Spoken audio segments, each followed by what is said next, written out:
प्रश्न 1। भारत की संविधान सभा ने भारत के संविधान को कब स्वीकार किया था? विकल्प हैं ए 26 जनवरी 1950, बी 26 नवंबर 1949, सी 15 अगस्त 1947, डी 9 दिसंबर 1946।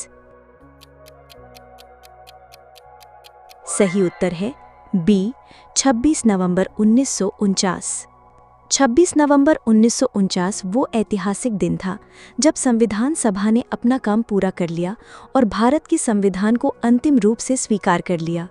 इसका मतलब है कि संविधान बनकर तैयार हो गया था और उस पर अध्यक्ष ने हस्ताक्षर कर दिए थे, जिससे ये कानूनी रूप से अपना लिया गया। इसी दिन से संविधान के कुछ हिस्से लागू भी हो गए। इसी दिन को भारत में संविधान दिवस या राष्ट्रीय विधि दिवस के रूप में मनाया जाता है। संविधान को पूरी तरह से 26 जनवरी 1950 को लागू किया गया, जिसे हम गणतंत्र दिवस के रूप में मनाते हैं। इस तारीख को ऐतिहासिक महत्व देने के लिए चुना गया था, क्योंकि 1930 में इसी दिन कांग्रेस ने पूर्ण स्वराज दिवस मनाया था। प्रश्न 2। भारतीय संविधान सभा के अध्यक्ष कौन थे? विकल्प हैं A doctor B.R. Ambedkar, B doctor Sachchidanand Sinha, C doctor Rajendra Prasad, D Jawaharlal Nehru. सही उत्तर है सी डॉक्टर राजेंद्र प्रसाद। संविधान सभा की दूसरी बैठक 11 दिसंबर 1946 को डॉक्टर राजेंद्र प्रसाद को सर्वसम्मति से सभा का स्थायी अध्यक्ष चुना गया। उन्होंने संविधान निर्माण की पूरी प्रक्रिया के दौरान सभा की बैठकों की अध्यक्षता की और कार्यवाही का सफलतापूर्वक संचालन किया।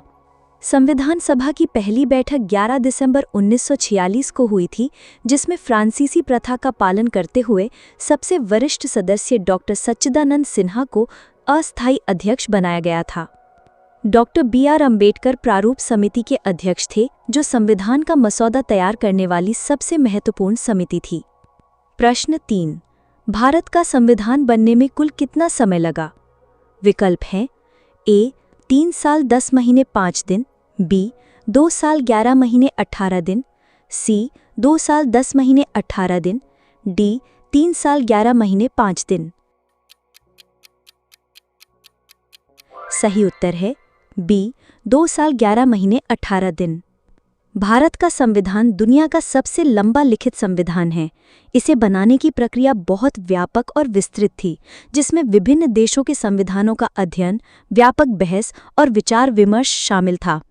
इस पूरे कार्य को पूरा करने में 2 साल 11 महीने और 18 दिन लगे।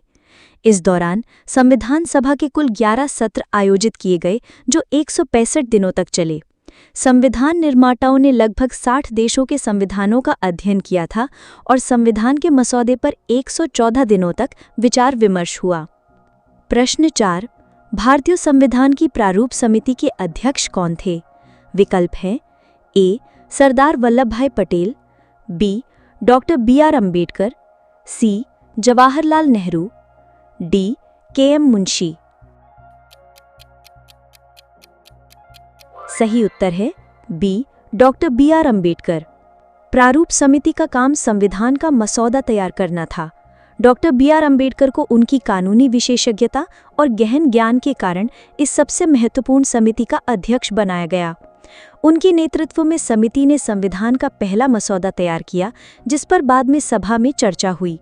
डॉक्टर अम्बेडकर को उनके इस महान योगदान के लिए भारतीय संविधान का जनक या मुख्य वास्तुकार भी कहा जाता है। ये एक 7 सदस्यीय समिति थी, जिसका गठन 29 अगस्त 1947 को हुआ था। प्रश्न 5। भारतीय संविधान की प्रस्तावना में समाजवादी और पंथनिरपेक्ष शब्द किस संशोधन द्वारा जोड़े गए? विकल्प हैं ए 44वां संशोधन, बी 42वां संशोधन, सी 24वां संशोधन, डी 73वां संशोधन।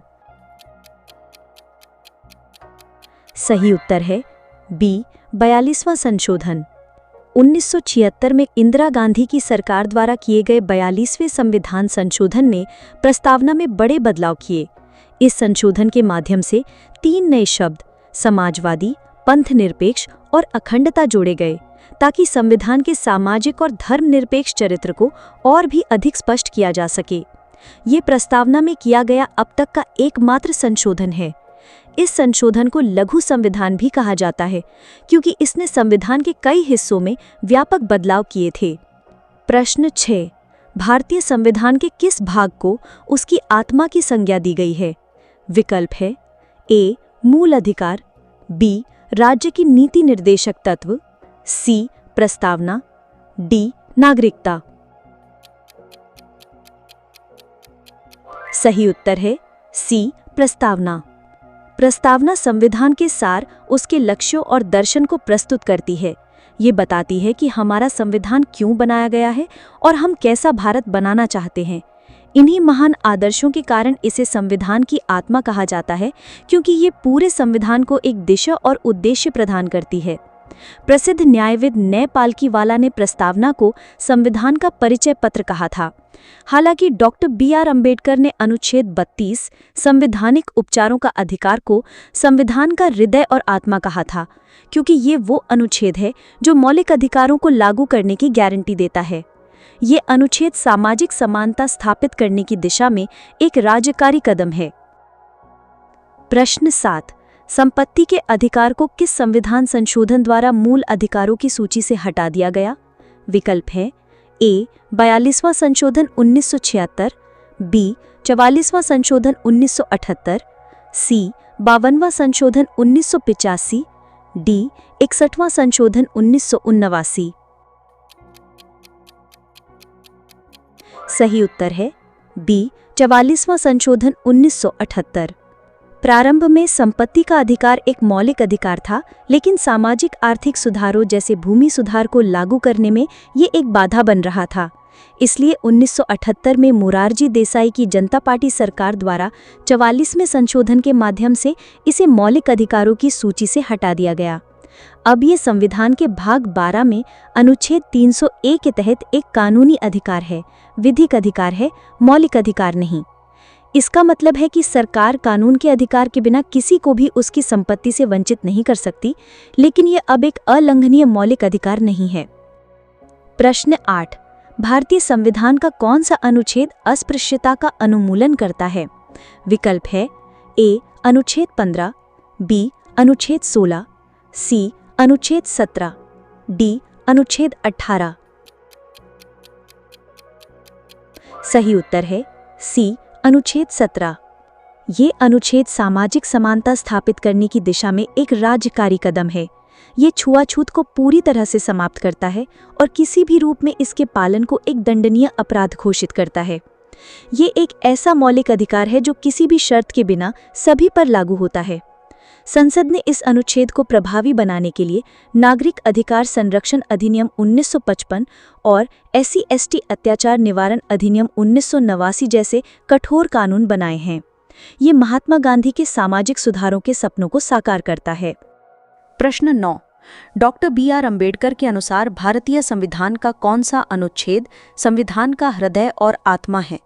विकल्प हैं ए अनुच्छेद 14, बी अनुच्छेद 21, सी अनुच्छेद 32, डी अनुच्छेद 226। सही उत्तर है सी अनुच्छेद 32। अनुच्छेद 32 नागरिकों को यह अधिकार देता है कि यदि उनके किसी भी मौलिक अधिकार का उल्लंघन होता है तो वे सीधे न्याय के लिए सर्वोच्च न्यायालय जा सकते हैं। डॉक्टर अंबेडकर का मानना था कि अधिकारों का होना तब तक व्यर्थ है जब तक उन्हें लागू कराने का कोई प्रभावी उपाय न हो। यह अनुच्छेद वही उपाय प्रदान करता है, इसीलिए उन्होंने इसे सबसे महत्वपूर्ण माना। यह अधिकार स्वयं में एक मौलिक अधिकार है। इस अनुच्छेद के तहत सर्वोच्च न्यायालय मौलिक अधिकारों की रक्षा के लिए 5 प्रकार की रिट जैसे बंदी प्रत्यक्षीकरण, परमादेश, प्रतिषेध, उत्प्रेषण, अधिकार परीक्षा जारी कर सकता है। प्रश्न 10। भारतीय संविधान में मौलिक कर्तव्य किस समिति की सिफारिशों पर जोड़े गए थे? विकल्प हैं ए बलवंत राय मेहता समिति, बी स्वर्ण सिंह समिति, सी सरकारिया आयोग, डी अशोक मेहता समिति। सही उत्तर है बी स्वर्ण सिंह समिति।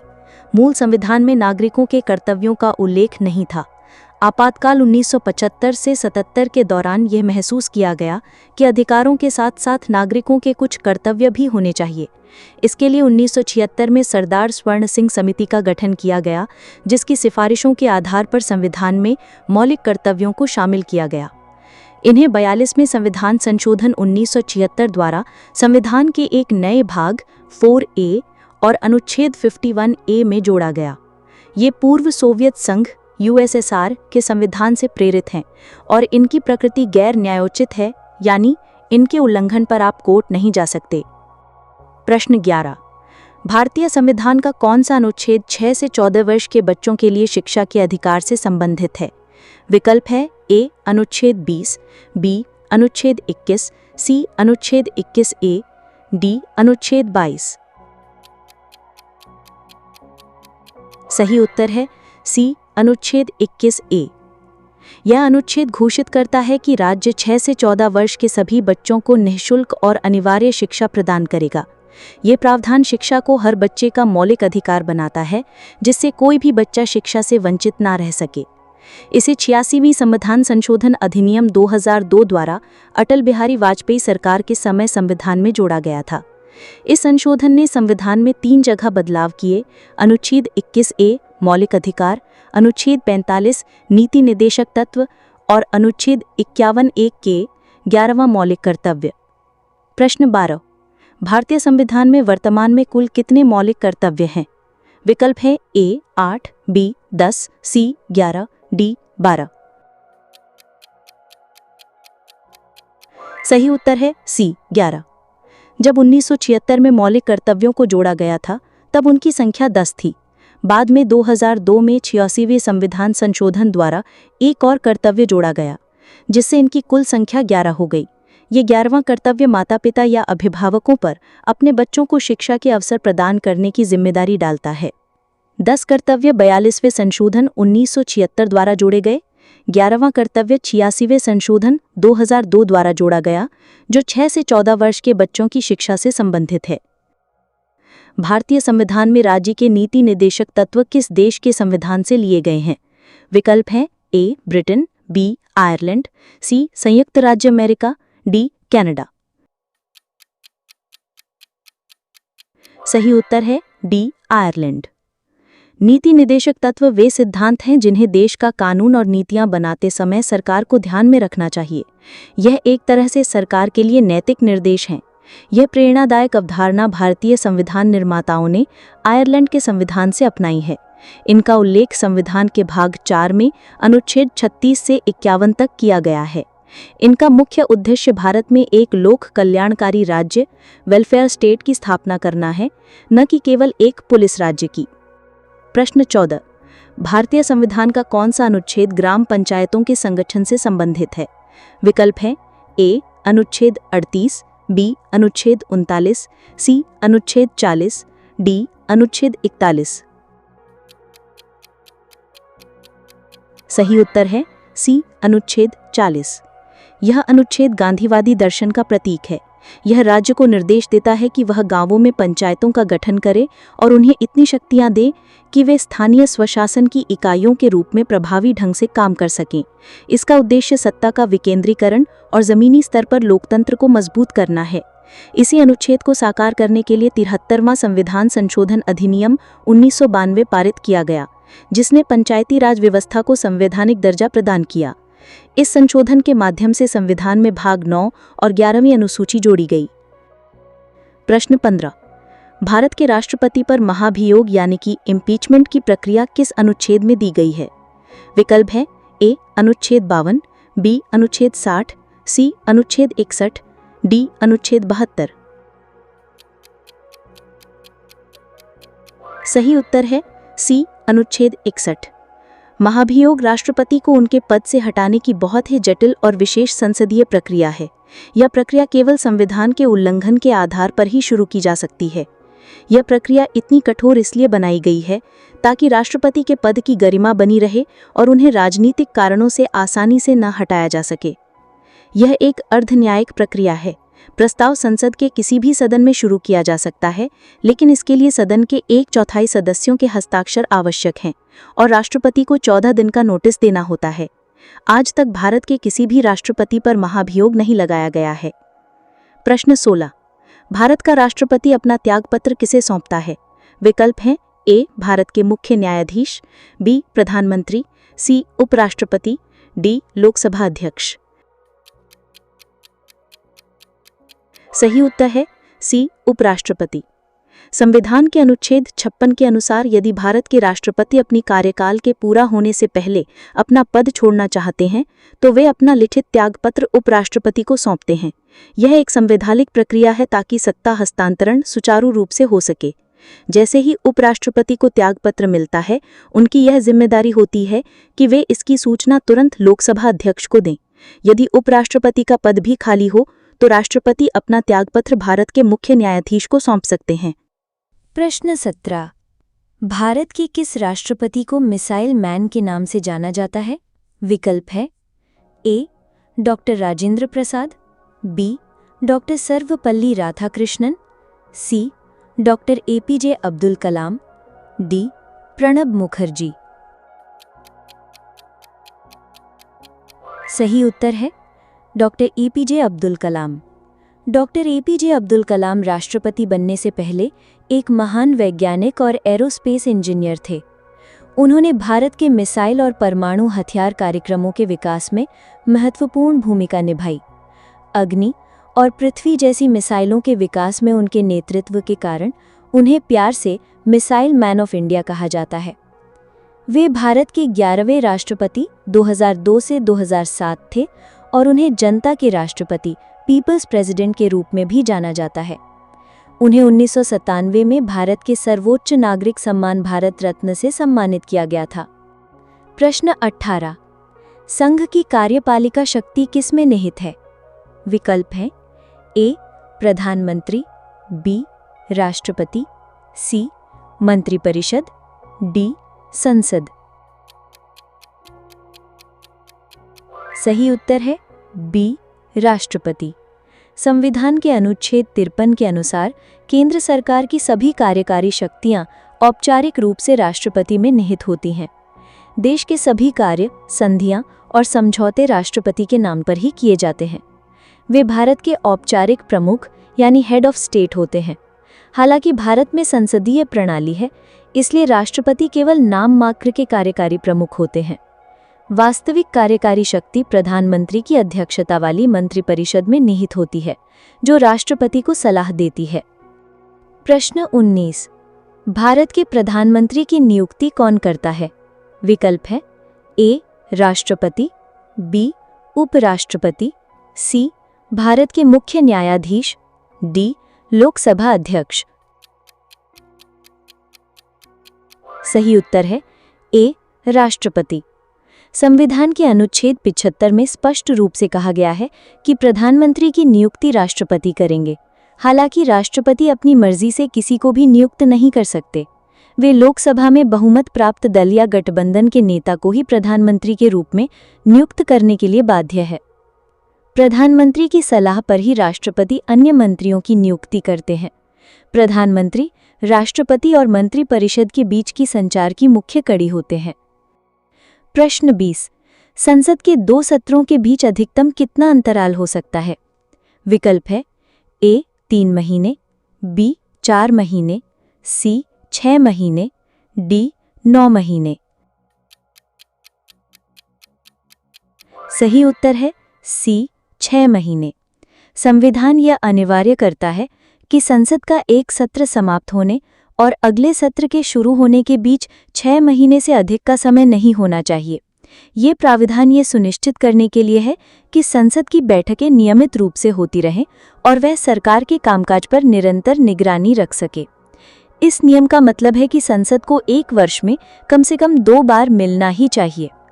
भारत में परंपरा के अनुसार एक वर्ष में 3 सत्र होते हैं: बजट सत्र यानी फरवरी से मई, मानसून सत्र जुलाई से सितंबर और शीतकालीन सत्र नवंबर से दिसंबर। प्रश्न 21। धन विधेयक यानी मनी बिल को संसद के किस सदन में प्रस्तुत किया जाता है?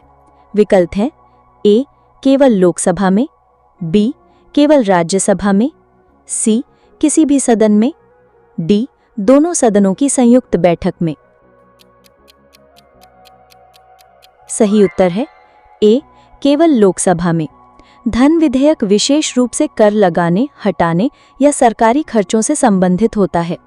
क्योंकि लोकसभा सीधे जनता द्वारा चुनी जाती है, इसलिए वित्तीय मामलों में उसे विशेष अधिकार दिए गए हैं। संविधान के अनुसार धन विधेयक केवल लोकसभा में ही पेश किया जा सकता है, राज्यसभा में नहीं। कोई विधेयक धन विधेयक है या नहीं, इसका अंतिम निर्णय लोकसभा अध्यक्ष करते हैं। राज्यसभा धन विधेयक को केवल 14 दिनों तक रोक सकती है। यदि वह 14 दिनों में इसे पारित नहीं करती तो यह स्वतः पारित मान लिया जाता है। प्रश्न 22। लोकसभा अध्यक्ष का चुनाव कौन करता है? विकल्प है ए राष्ट्रपति, बी प्रधानमंत्री, सी संसद के सभी सदस्य, डी लोकसभा के सदस्य। सही उत्तर है डी लोकसभा के सदस्य। लोकसभा अध्यक्ष, जिसे स्पीकर भी कहा जाता है, सदन का पीठासीन अधिकारी होता है। हर आम चुनाव के बाद जब नई लोकसभा का गठन होता है तो उसके सदस्य अपने में से किसी एक सदस्य को अध्यक्ष के रूप में चुनते हैं। ये चुनाव साधारण बहुमत से होता है। अध्यक्ष सदन की कार्यवाही का संचालन करता है और सदन में अनुशासन और व्यवस्था बनाए रखता है। वह अपना त्यागपत्र लोकसभा उपाध्यक्ष को देता है, न कि राष्ट्रपति को। प्रश्न 23। राज्यसभा के सदस्यों का कार्यकाल कितना होता है? विकल्प है ए 4 वर्ष, बी 5 वर्ष, सी 6 वर्ष, डी ये एक स्थायी सदन है। सही उत्तर है सी 6 वर्ष। राज्यसभा को उच्च सदन कहा जाता है और ये कभी भंग नहीं होती, इसलिए ये एक स्थायी सदन है। लेकिन इसके सदस्यों का चुनाव 6 वर्ष के कार्यकाल के लिए होता है। एक चक्रीय व्यवस्था अपनाई गई है ताकि सदन की निरंतरता बनी रहे। राज्यसभा के 1/3 सदस्य प्रत्येक 2 वर्ष में सेवानिवृत्त हो जाते हैं और उनकी जगह नए सदस्य चुने जाते हैं। भारत के उपराष्ट्रपति राज्यसभा के पदेन सभापति यानी एक्स ऑफिशियो चेयरमैन होते हैं। प्रश्न 24। संसद की संयुक्त बैठक की अध्यक्षता कौन करता है? विकल्प है ए भारत के राष्ट्रपति, बी भारत के उपराष्ट्रपति, सी लोकसभा अध्यक्ष, डी प्रधानमंत्री। सही उत्तर है सी लोकसभा अध्यक्ष। जब किसी साधारण विधेयक पर लोकसभा और राज्यसभा में असहमति हो जाती है तो इस गतिरोध को सुलझाने के लिए राष्ट्रपति अनुच्छेद 108 के तहत दोनों सदनों की एक संयुक्त बैठक बुलाते हैं। इस संयुक्त बैठक की अध्यक्षता हमेशा लोकसभा अध्यक्ष ही करते हैं। यदि लोकसभा अध्यक्ष अनुपस्थित हैं तो लोकसभा के उपाध्यक्ष अध्यक्षता करते हैं। यदि वे भी अनुपस्थित हैं तो राज्यसभा के उपसभापति अध्यक्षता करते हैं, सभापति नहीं, क्योंकि वे सदन के सदस्य नहीं होते हैं। संयुक्त बैठक में निर्णय साधारण बहुमत से लिया जाता है और आमतौर पर लोकसभा की सदस्य संख्या अधिक होने के कारण उसका पक्ष मजबूत होता है। प्रश्न 25। सर्वोच्च न्यायालय के न्यायाधीशों की सेवानिवृत्ति की आयु क्या है? विकल्प है ए 60 वर्ष, बी 62 वर्ष, सी 65 वर्ष, डी 70 वर्ष। सही उत्तर है सी 65 वर्ष। सर्वोच्च न्यायालय के न्यायाधीशों के लिए सेवानिवृत्ति की आयु 65 वर्ष निर्धारित की गई है ताकि वे बिना किसी दबाव के लंबे समय तक न्याय प्रदान कर सकें। एक बार नियुक्त होने के बाद वे 65 वर्ष की आयु तक अपने पद पर बने रहते हैं जब तक कि वे स्वयं त्यागपत्र न दे दें या उन्हें महाभियोग द्वारा हटा न दिया जाए। उच्च न्यायालयों के न्यायाधीशों की सेवानिवृत्ति की आयु 62 वर्ष निर्धारित है।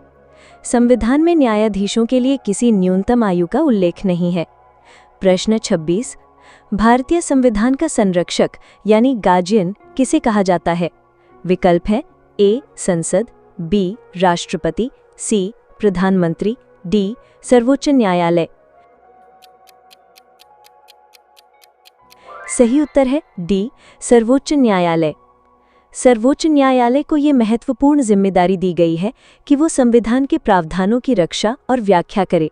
यदि सरकार यानी कार्यपालिका या विधायिका कोई ऐसा कदम उठाती है जो संविधान के खिलाफ है, तो सर्वोच्च न्यायालय उसे रोक सकता है। इसी शक्ति के कारण उसे संविधान का संरक्षक कहा जाता है। सर्वोच्च न्यायालय न्यायिक समीक्षा की शक्ति का उपयोग करके किसी भी कानून को असंवैधानिक घोषित कर सकता है। ये नागरिकों के मौलिक अधिकारों का रक्षक भी है और अनुच्छेद 32 के तहत उनकी रक्षा करता है। प्रश्न 27। भारत के मुख्य चुनाव आयुक्त का चुनाव कौन करता है? विकल्प हैं ए. प्रधानमंत्री, बी. भारत के मुख्य न्यायाधीश, सी. राष्ट्रपति, डी. संसद। सही उत्तर है सी. राष्ट्रपति। भारत में स्वतंत्र और निष्पक्ष चुनाव सुनिश्चित करने के लिए एक स्वतंत्र चुनाव आयोग की स्थापना की गई है। इसके मुख्य चुनाव आयुक्त और अन्य चुनाव आयुक्तों की नियुक्ति भारत के राष्ट्रपति द्वारा मंत्रिपरिषद की सलाह पर की जाती है। चुनाव आयोग का उल्लेख संविधान में भाग 15 में अनुच्छेद 324 के तहत किया गया है। उनकी स्वतंत्रता सुनिश्चित करने के लिए मुख्य चुनाव आयुक्त को केवल महाभियोग जैसी प्रक्रिया से ही हटाया जा सकता है, ठीक वैसे ही जैसे सर्वोच्च न्यायालय के न्यायाधीश को हटाया जाता है। संविधान में संशोधन की प्रक्रिया किस अनुच्छेद में वर्णित है? विकल्प हैं ए. अनुच्छेद 352, बी. अनुच्छेद 360, सी. अनुच्छेद 368, डी. अनुच्छेद 370। सही उत्तर है सी. अनुच्छेद 368। संविधान निर्माताओं को पता था कि समय के साथ समाज की जरूरतों को पूरा करने के लिए संविधान में बदलाव की आवश्यकता होगी। इसलिए उन्होंने अनुच्छेद 368 में संविधान में संशोधन करने की प्रक्रिया का उल्लेख किया। ये प्रक्रिया न तो ब्रिटेन की तरह बहुत लचीली है और न ही अमेरिका की तरह बहुत कठोर। ये प्रक्रिया दक्षिण अफ्रीका के संविधान से ली गई है। केशवानंद भारती मामले 1973 में सर्वोच्च न्यायालय ने निर्णय दिया कि संसद अनुच्छेद 368 के तहत संविधान के मूल ढांचे यानी बेसिक स्ट्रक्चर में संशोधन नहीं कर सकती। प्रश्न 29। किस संविधान संशोधन द्वारा मतदान की आयु 21 वर्ष से घटाकर 18 वर्ष कर दी गई? विकल्प है ए. 42वां संशोधन, बी. 44वां संशोधन, सी. 52वां संशोधन, डी. 61वां संशोधन। सही उत्तर है डी. 61वां संशोधन।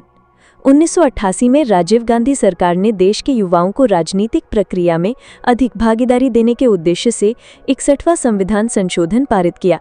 इस संशोधन ने लोकसभा और विधानसभा चुनावों में मतदान करने की न्यूनतम आयु को 21 वर्ष से घटाकर 18 वर्ष कर दिया।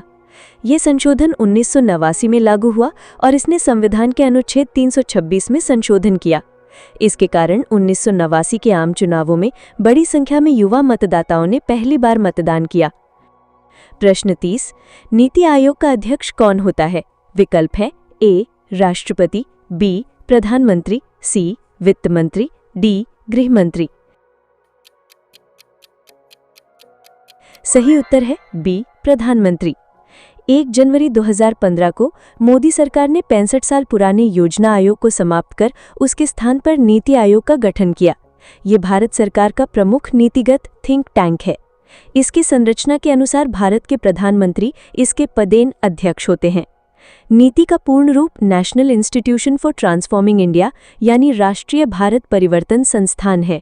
ये एक गैर संवैधानिक निकाय है, यानी इसका उल्लेख संविधान में नहीं है, और ये सहकारी संघवाद के सिद्धांत पर काम करता है, जिसमें राज्यों की अधिक भागीदारी होती है। प्रश्न 31। भारत में वित्तीय आपातकाल यानी फाइनेंशियल इमरजेंसी किस अनुच्छेद के तहत लगाया जाता है? विकल्प है अनुच्छेद 352, अनुच्छेद 356, अनुच्छेद 360, अनुच्छेद 368। सही उत्तर है अनुच्छेद 360। अनुच्छेद 360 राष्ट्रपति को वित्तीय आपातकाल की घोषणा करने का अधिकार देता है यदि उन्हें लगता है कि देश की वित्तीय स्थिरता या साख खतरे में है। खुशी की बात यह है कि भारत में आज तक कभी भी वित्तीय आपातकाल नहीं लगाया गया है। वित्तीय आपातकाल की घोषणा को संसद के दोनों सदनों द्वारा 2 महीने के भीतर साधारण बहुमत से अनुमोदित किया जाना आवश्यक है। एक बार अनुमोदित होने के बाद ये अनिश्चित काल तक जारी रह सकता है, जब तक कि इसे राष्ट्रपति द्वारा वापस नहीं ले लिया जाता। इसके प्रभाव में केंद्र सरकार राज्यों को वित्तीय मामलों पर निर्देश दे सकती है और राष्ट्रपति सर्वोच्च न्यायालय और उच्च न्यायालयों के न्यायाधीशों सहित सभी सरकारी कर्मचारियों के वेतन और भत्तों में कमी का आदेश दे सकते हैं। प्रश्न 32। राष्ट्रीय आपातकाल की घोषणा किस अनुच्छेद के तहत की जाती है? विकल्प है अनुच्छेद 352, अनुच्छेद 356, अनुच्छेद 360, अनुच्छेद 350। सही उत्तर है अनुच्छेद 352। यदि राष्ट्रपति को ये विश्वास हो जाए कि युद्ध, बाहरी आक्रमण या सशस्त्र विद्रोह के कारण भारत की सुरक्षा को खतरा है, तो वे अनुच्छेद 352 के तहत राष्ट्रीय आपातकाल की घोषणा कर सकते हैं। ये घोषणा मंत्रिपरिषद की लिखित सिफारिश पर ही की जा सकती है। भारत में अब तक 3 बार राष्ट्रीय आपातकाल लगाया गया है। 1962 चीन भारत युद्ध, 1971 पाकिस्तान भारत युद्ध और 1975 आंतरिक अशांति के आधार पर। 44वें संशोधन अधिनियम 1978 द्वारा आंतरिक अशांति शब्द को सशस्त्र विद्रोह से बदल दिया गया ताकि इसके दुरुपयोग को रोका जा सके। आपातकाल के दौरान अनुच्छेद 20 जो अपराधों के लिए दोष सिद्धि के संबंध में संरक्षण है और अनुच्छेद 21 जो प्राण और दैहिक स्वतंत्रता का संरक्षण है को निलंबित नहीं किया जा सकता है। प्रश्न 33। भाषाई आधार पर गठित होने वाला भारत का पहला राज्य कौन सा था? विकल्प है महाराष्ट्र, आंध्र प्रदेश, गुजरात, तमिलनाडु। सही उत्तर है बी, आंध्र प्रदेश। 1953 में तेलुगु भाषी लोगों के लिए एक अलग राज्य की मांग के बाद आंध्र प्रदेश का गठन किया गया था। ये भाषा के आधार पर बनने वाला भारत का पहला राज्य था। इसके बाद 1956 में राज्य पुनर्गठन अधिनियम के तहत कई अन्य राज्यों का गठन भी भाषाई आधार पर किया गया था।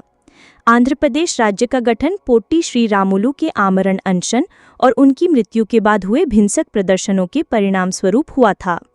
इसके गठन के बाद केंद्र सरकार ने फजल अली की अध्यक्षता में राज्य पुनर्गठन आयोग 1953 का गठन किया, जिसकी सिफारिशों के आधार पर राज्य पुनर्गठन अधिनियम 1956 पारित हुआ। प्रश्न 34।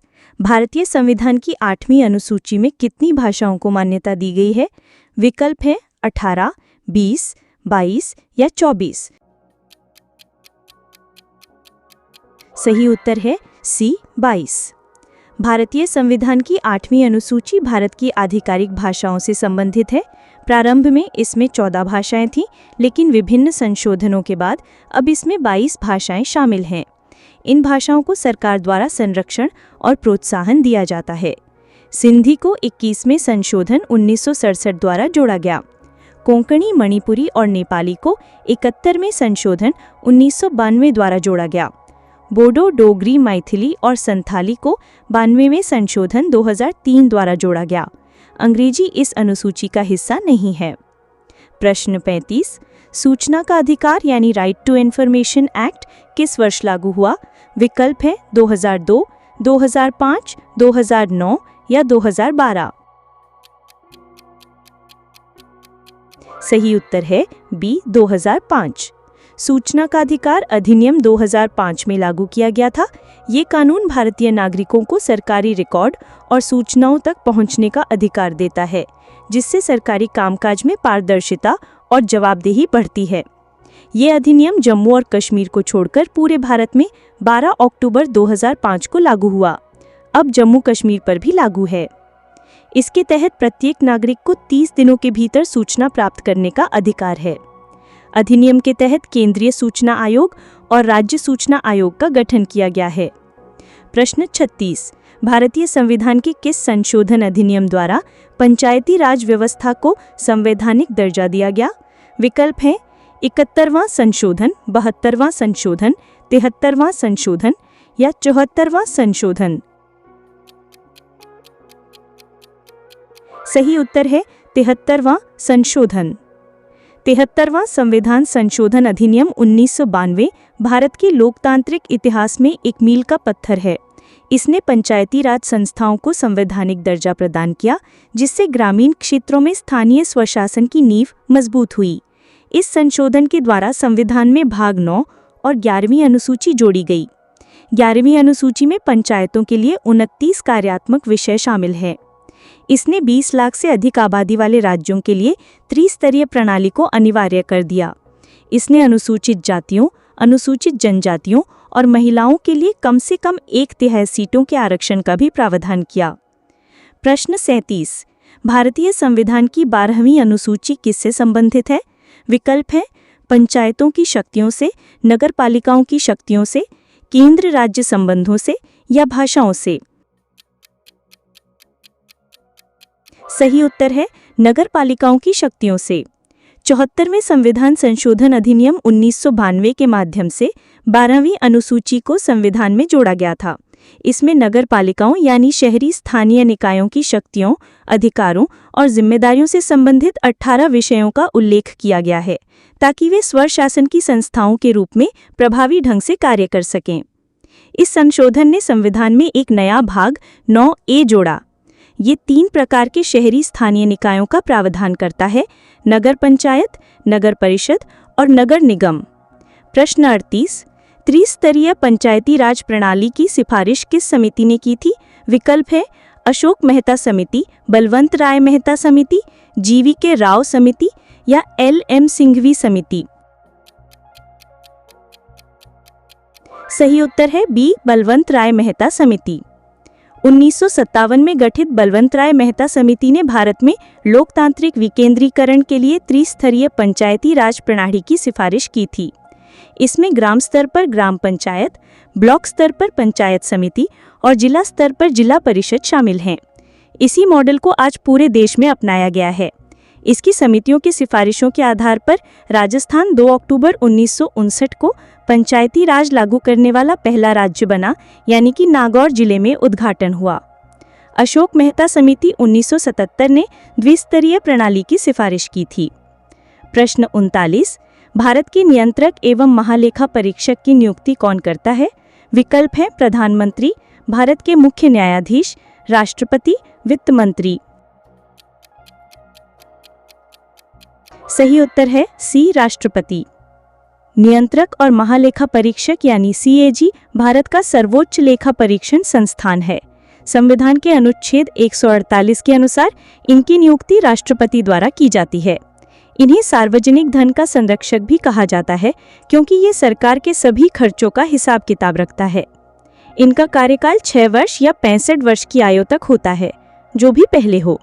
इन्हें हटाने की प्रक्रिया सर्वोच्च न्यायालय के न्यायाधीश के समान है। CAG अपनी रिपोर्ट राष्ट्रपति को सौंपते हैं, जिसे संसद की लोक लेखा समिति यानी PSC द्वारा जांचा जाता है। प्रश्न 40।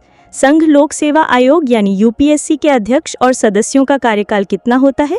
विकल्प है 5 वर्ष या 65 वर्ष की आयु तक, 6 वर्ष या 65 वर्ष की आयु तक, 5 वर्ष या 62 वर्ष की आयु तक, 6 वर्ष या 62 वर्ष की आयु तक। सही उत्तर है बी, 6 वर्ष या 65 वर्ष की आयु तक। UPSC भारत की प्रमुख केंद्रीय भर्ती एजेंसी है। इसके अध्यक्ष और सदस्य 6 वर्ष की अवधि के लिए या 65 वर्ष की आयु प्राप्त करने तक, जो भी पहले हो, अपना पद धारण करते हैं। इनकी नियुक्ति राष्ट्रपति द्वारा की जाती है। संविधान के भाग 14 में अनुच्छेद 315 से 323 तक UPSC और राज्य लोक सेवा आयोगों से संबंधित प्रावधान है। राज्य लोक सेवा आयोग यानी SPSC के सदस्यों का कार्यकाल 6 वर्ष या 62 वर्ष की आयु तक होता है। Please subscribe my YouTube channel SKM Study Points.